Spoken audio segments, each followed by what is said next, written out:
Introduce us, baby. It's Ron and Hope Unfiltered, real, raw, and relevant. How you doing today? I am busy today. What about you? Because we were just talking to everybody who helps us do this. Yesterday, you didn't have a good day yesterday. Ron. Tell us about your day yesterday. You really want me to tell? I didn't do anything. Oh. I was just there to try to bring comfort to whatever volcano was happening on the inside of you. Oh, whatever. Look, we've established, this is not a marriage podcast, but we got some young married couples in here that help us do things. And so they were asking us, I said, there's sometimes, and you just help me, where women just have. We've already talked about this, Ron. We have, what'd you call it, just unwritten permission to be a meanie? No, we've already discussed this. No, well, let's discuss it again. Yes. If people hadn't heard it, it's unwritten permission. You like to drag stuff out. So, and you're beating a dead horse. You get to be a meanie because? I have hormones. I have hormones that you don't have. And they are on a cycle. And you teach this at the marriage conference, so you should understand. And the Bible says you are to live with her with knowledge. I thought we'd been through that phase. Have you forgotten? Have we been through that phase where all the hormone stuff stops? Ron, I'm still taking hormones. And I'm on the back end of them. I'm going to hide them suckers. I need them. I'm going to take them and hide them. I need my hormones. I get them in 2 weeks. So I'm on the back end. So you're going to pay a heavy price. What do men do on those days when all of their decisions are meaningless?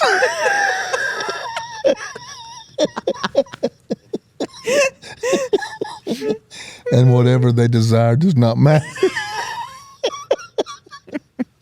And you just walk around angry. You're just mad at people. You're mad at things. And you're just mad at people. And we don't know what to do.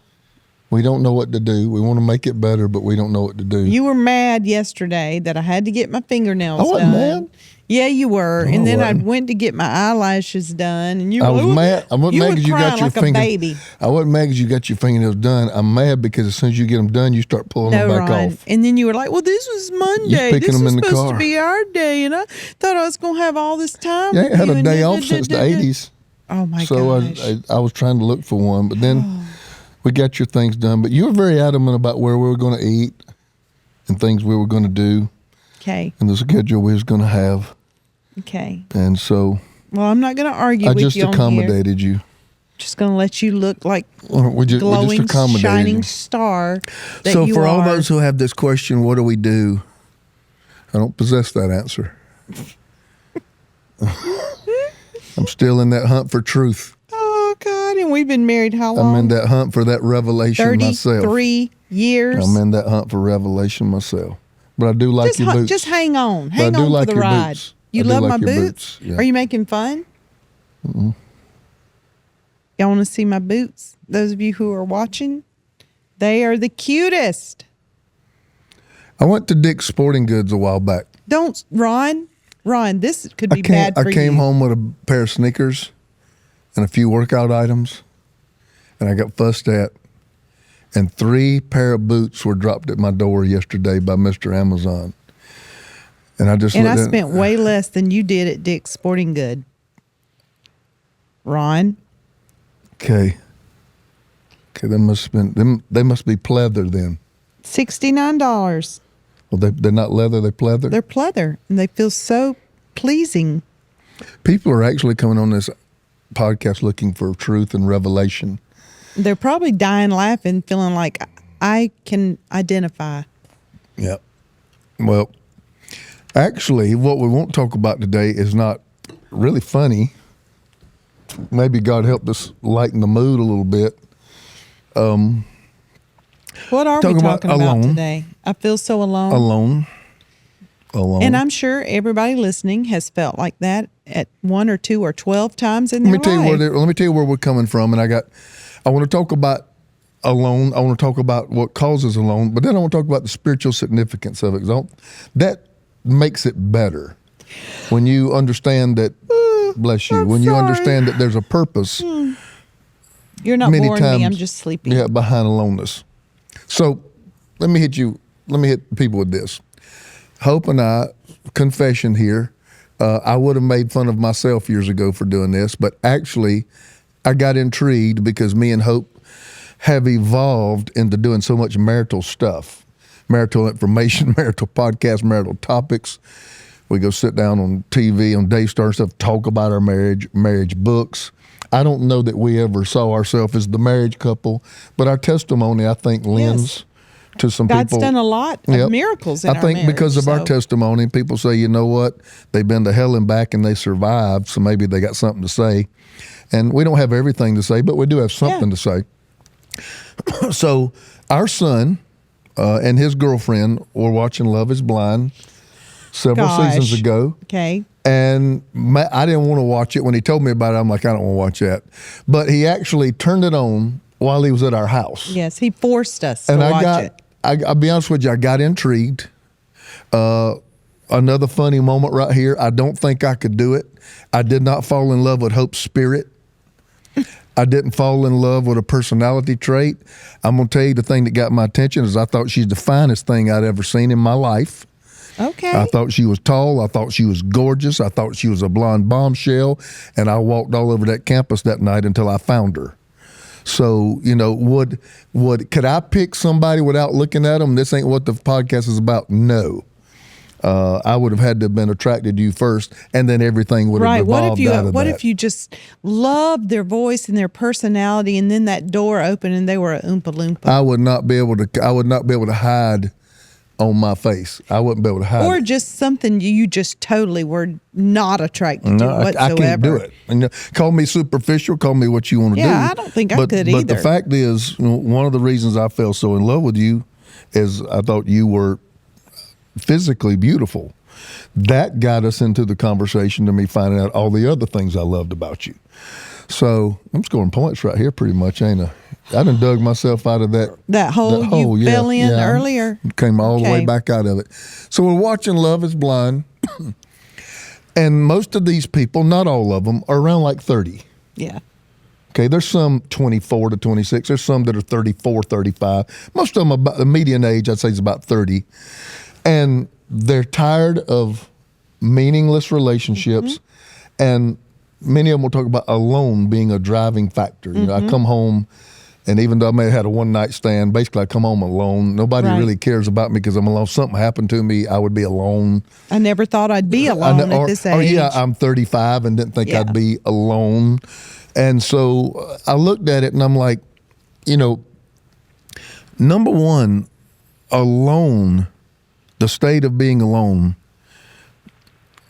can be a terrible, terrible force in being a driving factor for decision making. Yeah.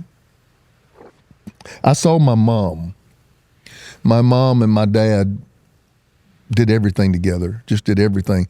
But when I saw the deep, dark aloneness my mama fell into, and I didn't know how to remedy it. She had been with your dad since she was 16 years old. Maybe even before that. I think they dated 16, but they knew each other, I think, before that. But I mean, with they him. were literally teenage sweethearts all the way until senior 62. citizen age. Yeah. But I saw firsthand a very, very stable woman, a very strong woman, basically fall into an aloneness. And I remember even a talk with my mother one time, Mama, don't let aloneness drive your decision making. Yet, because I don't know that people that are alone, if they see clearly, because you're able to overlook a ton of red flags when you're alone. Yeah.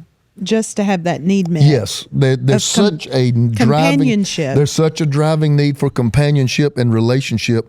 I think there's a danger that even if it's a friend or if it's someone we're dating or thinking about marrying, you will overlook a lot of things because at least being with them soothes the pain of alone. At least I'm not by my. Are they perfect? No, but I'm not by myself. Yeah. I think being with the wrong person would probably be worse than being by yourself. Oh my goodness, absolutely. And so I mean, even not just couples, like you just said, even in friendships, just, some people just cannot be without a friend. Yeah.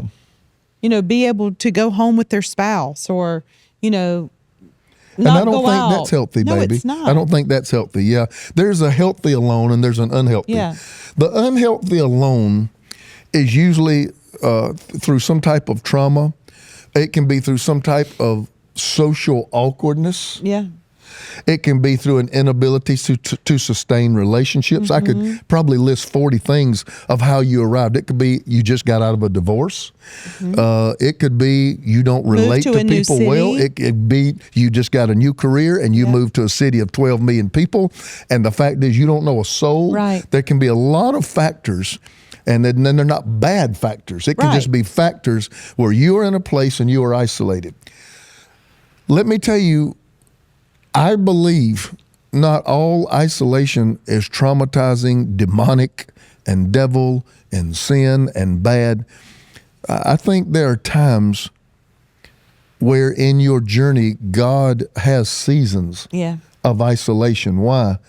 Because I think God likes to restore focus. When God takes other people out of the picture, he can restore focus on him.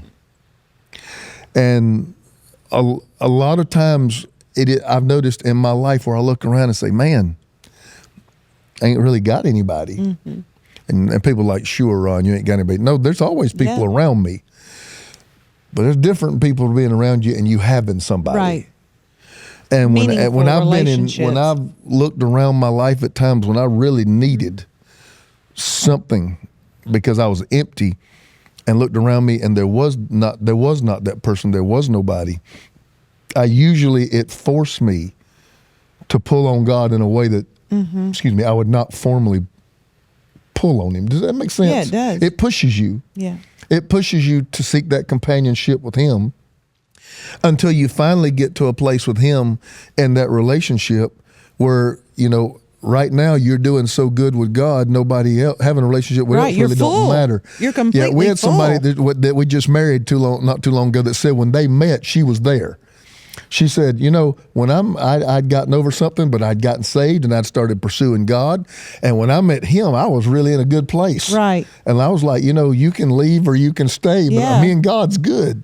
I think there are times where your assignment, I've been preaching on assignment, demands times of isolation. Yeah.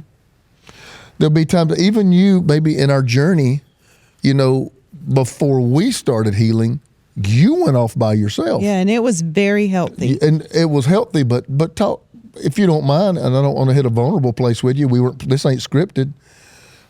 I mean, you were by yourself out in the middle of nowhere. Yeah. And Talk I will. about that. I'll talk about that. But right now, we got to shout out to our sponsor, Let's do it. Nutrafol. Let's do it. Over 80 million men and women in the U.S. experience thinning hair. Yet it's still not openly talked about. It seems to be embarrassing for some reason, and most of the time you can't even help it. It's scary, it's stressful, and it adds to the problem. Listen, we've tried Nutrafol. Ron's on his 3rd month, Yes. and you said you could really see a difference. I can too in your hair. Looks really good. Nutrafol is the #1 dermatology recommended hair growth supplement, clinically shown to improve your hair growth, thickness, and visible scalp coverage for men and women. Did you know that there are multiple causes of thinning hair? Nutrafol is the hair growth supplement that goes beyond genetics to target stress, hormones, nutrition, metabolism, aging, and lifestyle factors that may be impacting your hair.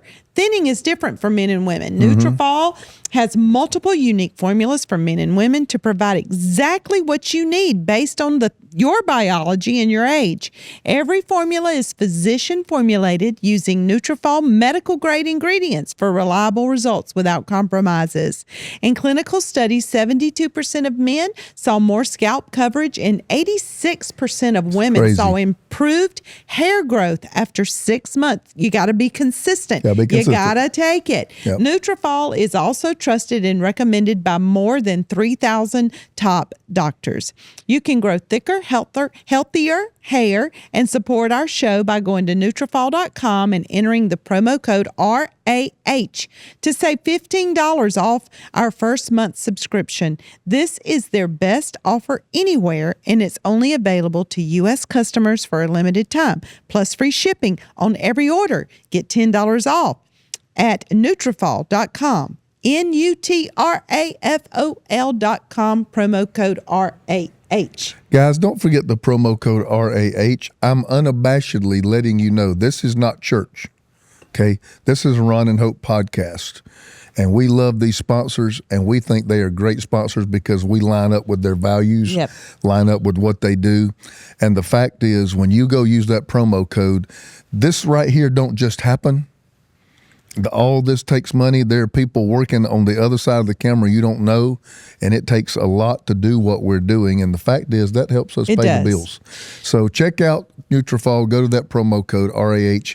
We really appreciate it. So now you we're asked talking me, about your time. We were separated. For those who don't know our testimony, we went to a very, very difficult season. It's all chronicled in my book, The Most Beautiful Disaster. So we won't go into that here. There's not enough time for that.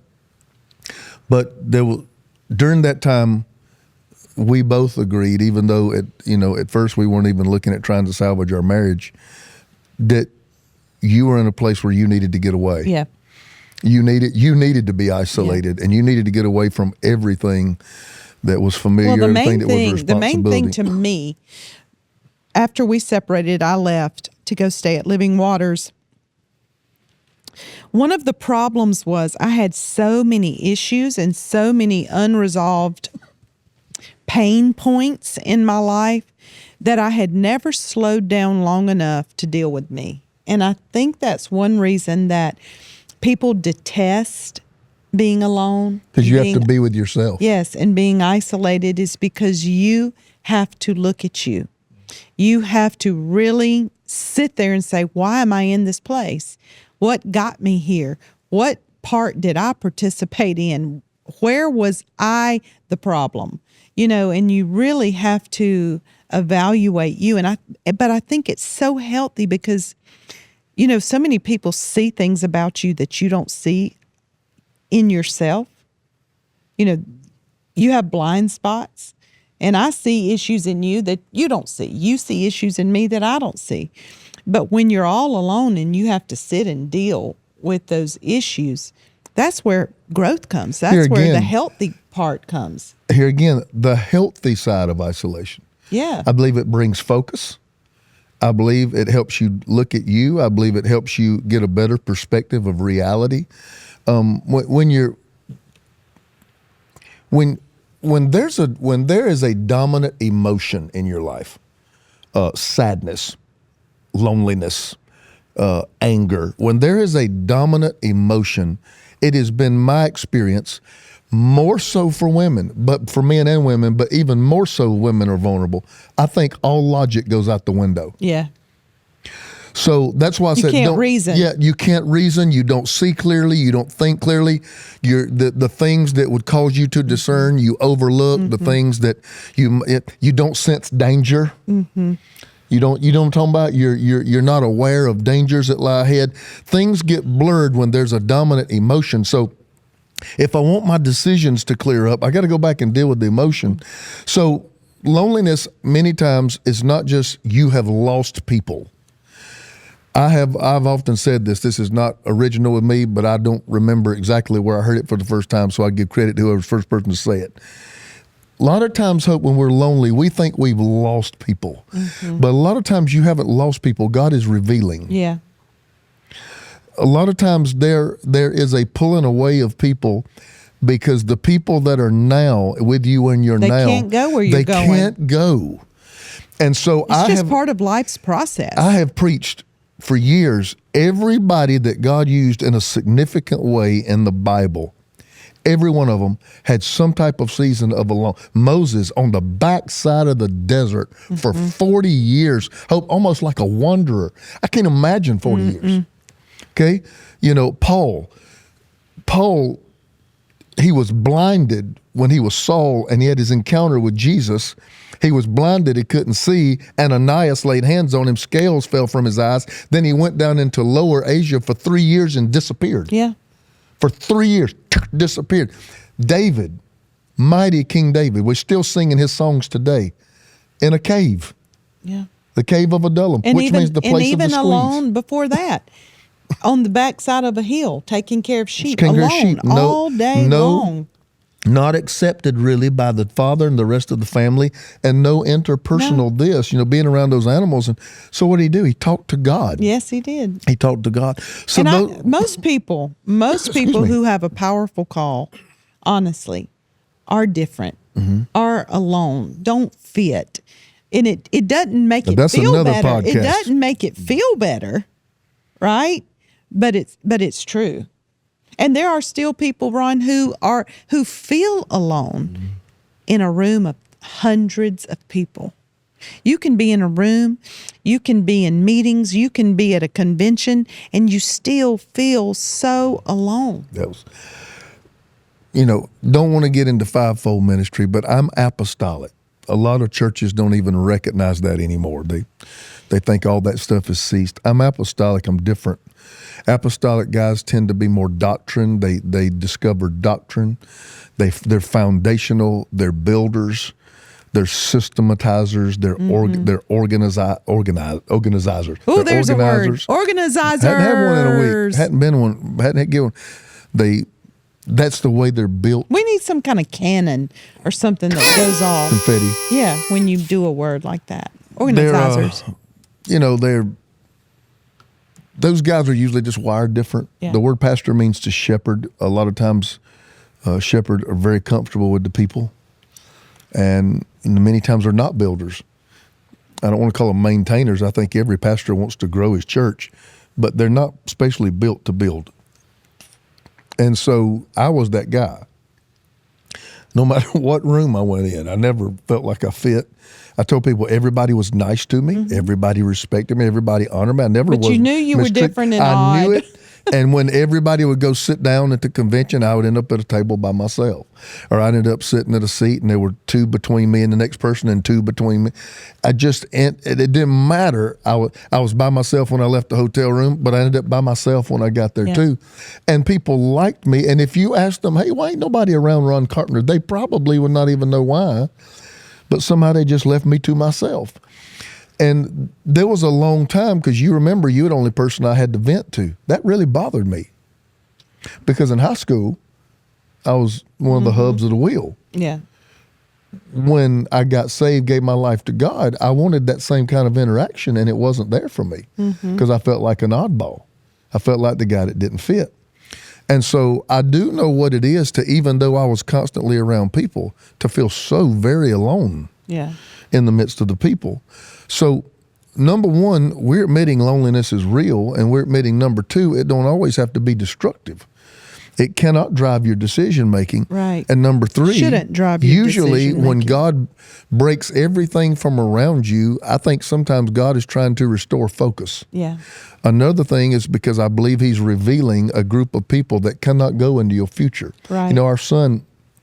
Our oldest son, we've talked to him many times about he feels alone, and he hadn't had as many friends in high school. He was the hub like you. of the wheel, maybe on a much greater level than I was. He was a legend, remember? Yeah, he was. And in the transition. So we heard. Yeah, he was in a the legend. transition to growing as a Christian, growing as a man of God, a father, he has not been able to replace that, and it's bothered him.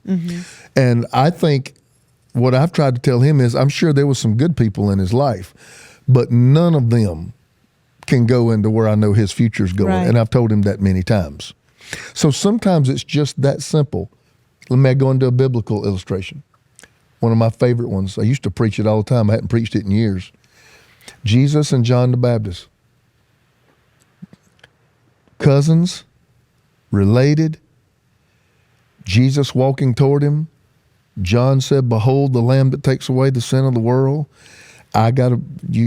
Jesus said, you've got to baptize me. Baptize him in the Jordan. Heaven's open. God speaks. This is my son. I can't even imagine. Yeah. Spirit descends on him in bodily form like a dove. I mean, it's big. This is major stuff. And, you'd think after beholding all that, you'd be convinced. But John the Baptist was the man. Jesus at that time was a nobody. Yeah. Take it on down the book of Matthew a little bit longer. Jesus is the man. John the Baptist is in prison. He tells his disciples, go ask Jesus, is he the one? That blew my mind early on when I started reading that. if you hear the voice of God rolling out of a cloud, Right. and a dove comes out of heaven and sits on you, and then you're in such a bad place, look, lonely, in That you're prison, questioning. that you're questioning what you know to be true. Yeah. And Okay. loneliness will do that. Okay. And look what Jesus did. He told those disciples, you tell John, the blind see, the lame walk, the deaf hear. And I told you every time when I was growing up, we get to that and everybody starts shouting and hollering, but keep reading. He say, and tell John, blessed is he who is not offended because of me. What? John was trying to hold to the way the relationship Used was. to be. And Jesus is in a different Yep. season. He's got, And he gone up says, to another tell level. John, blessed is he who does not get offended by how I have to run this relationship. Yeah. Don't get offended that I can't be buddy-buddy like we used to be because my seasons have changed. man, that's happened to us, hasn't it? Oh my gosh. We started out with Oh, friends my that we gosh. did everything with. And look, everything. and the bigger your influence becomes, the smaller your circle yeah. gets. And they would get so offended. They were like, well, So- our kids used to play together and Well, we let me- never go on vacation anymore with y'all. Let me And- help some people who may be mad at your pastor or your leader. Let me help, because this is what we heard. Oh, I remember when they used to go out and eat with us. I remember when they weren't so big. Oh, I remember when he wasn't Apostle Ron. I remember when, they used to run to the mountains. And all people didn't understand was, I'm just trying to steward the responsibility Right. that God's given me. It is not personal. Right. The fact that I can't go to the mountains for 3 days with you anymore, it's not personal. Now I have 3 kids. Yeah. And now, a television Now ministry. I have 3 kids, and now I have a television And ministry. 200 now people I have, on staff. Yeah, exactly. And I have 2 campuses on both sides of the nation. And it's not you. It's I'm in a different place. So that goes back to love. Can you not just love who I am? Can you love who I'm going to become? Can you love who I'm going to grow into? I tell people all the time, your star is shining bright right now. You're in a really, really good place where God is using you. But you know what it's meant? It's meant more being alone. You was telling me your schedule yesterday, like, golly. And so I'm sitting there in my mind, what am I? Ron's like, what am I going to do? What am I going to do while she's gone? Yeah, because everything I do with you. Everything I do, I don't have a I recreational do life it with you. outside of you. I don't really have hobbies that I do. When I finally get some time, I want to be with you. And but I understand, okay, you wrote that book and your seasons changed. Mm-hmm. I love you enough to let your seasons change and do everything in my power not to take it personal. Because it's not about that. It's about you trying to steward as best you can these opportunities and responsibilities that God has given you in Right. this season of your life. So a lot of times loneliness is nothing more than you are starting from scratch, developing relationships for people that can move on your next level because the last group could not. Yeah, I think though it's very important that we are clear that there will be times that loneliness hits every one of our lives, and it's not necessarily bad.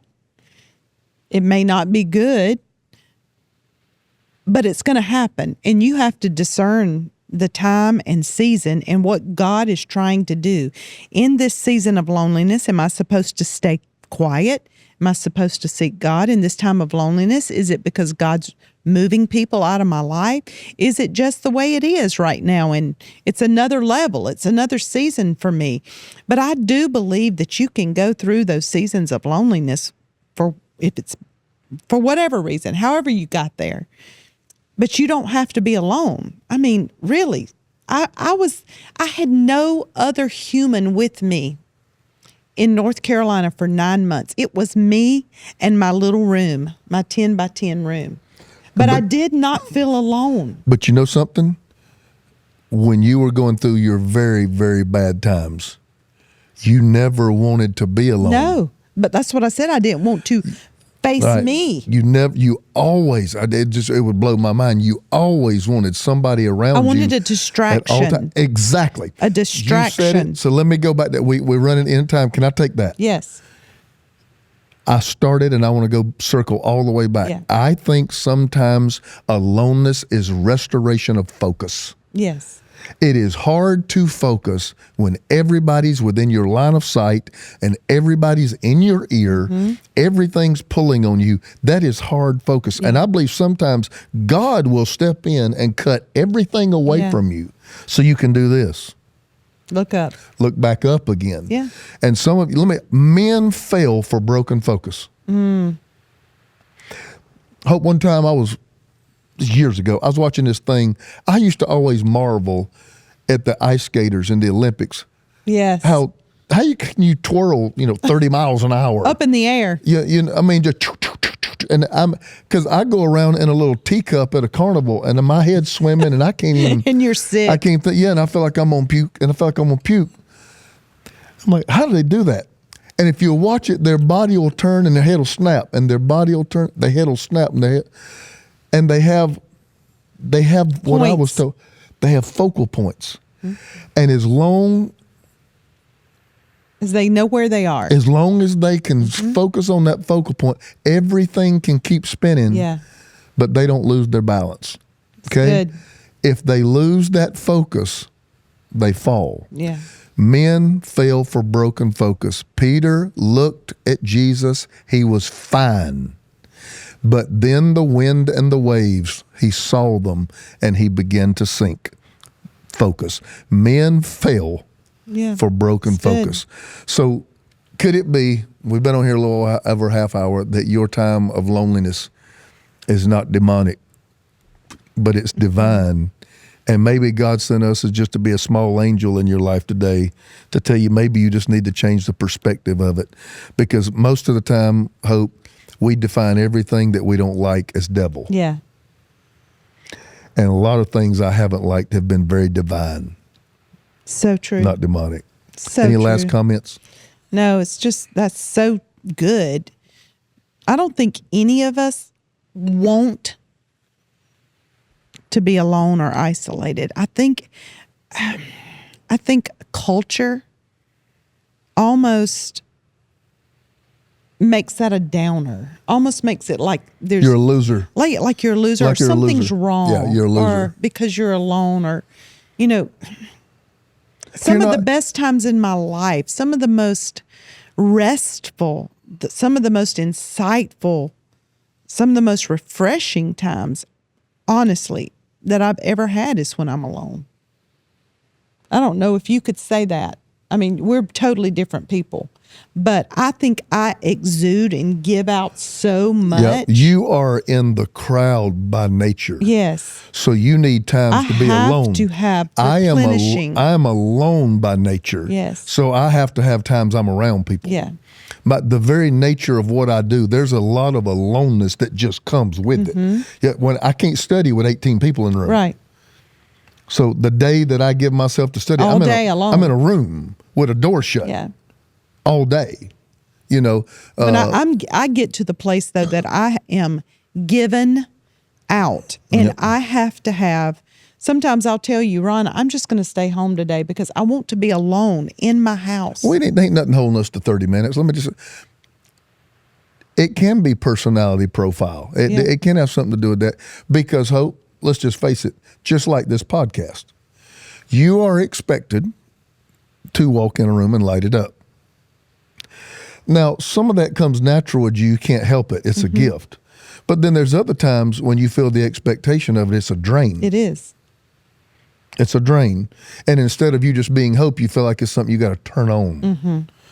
And that's unfair to you. But the thing is, you naturally light it so much, people won't light it up so much, they want you to light it up all the time. All the time. Yeah, and you don't necessarily want to walk into a room and light it Right. up, And I have to watch that to not be in a performance state to do that for people. I have to be okay with, you know what, today I just want to sit over here and not talk to anybody. And it's okay if they get upset that I didn't talk to them. This, for me, I'm okay today. to not now go in that room. you will get from Ron, are you okay? Are you okay? Yep. You do. Because you are Naturally. normally animated. Right. You're an animated personality. So when I see you get like that, I'm gonna check in. Yep. And then realize But I you think probably you've need your learned space. over the years that my personality is such giving out on so many levels, on my children, my grandchildren, my staff, Ministry. everything I do, that I have to have. And you're my safe place. So when I get in your presence, I feel okay to be able just to be quiet. And that's to something not, we've grown to. Not have to just, hey, Ron, oh, come here, let me And see. I used to always think something was wrong Yeah. because you were like that. And so when you cut it off, I almost didn't know what to do. So I'm like, I just keep asking if something wrong. And now I realized, I hope it don't take you about 30 years like it took me. But now I realize, you know what? She's in a refueling moment, and she just needs space. She just won't sit there and drink her coffee and be greasy till lunch. Some days I don't want to do cartwheels for you on You don't Monday. want to do cartwheels. You don't. And some And, days, and you think I'm a meanie. look, and sometimes you don't want to bathe. No, or sometimes- shave my legs. So, and that's just a part of the learning process. These are unscripted. I don't have a teaching on loneliness. And if I do have teachings on some of these topics we talk about, I'm not going to bring them in here because I just want us to talk out of our heart and out of our head, and you to get something different from us than we get out of a pulpit. You're But not a hopefully this has weirdo helped if you feel alone. Absolutely, Bottom line. you're not. You're not a weirdo. But ask the Lord, what is He trying to do in that season for you? What? And every season will be different. Every lonely season, lonely time means something different. We all go through them. We all have them. But always ask the Lord, what are you trying to show me? What are you trying to grow in me? Who are you trying to make me through this season? Let it work for you, not against you. We love you guys, and whatever it is, God orchestrates your life, not the Yes, enemy. He does. All right. So we'll see you later, and until then, It's Ron and Hope Unfiltered. all right, we'll see you guys later. God bless.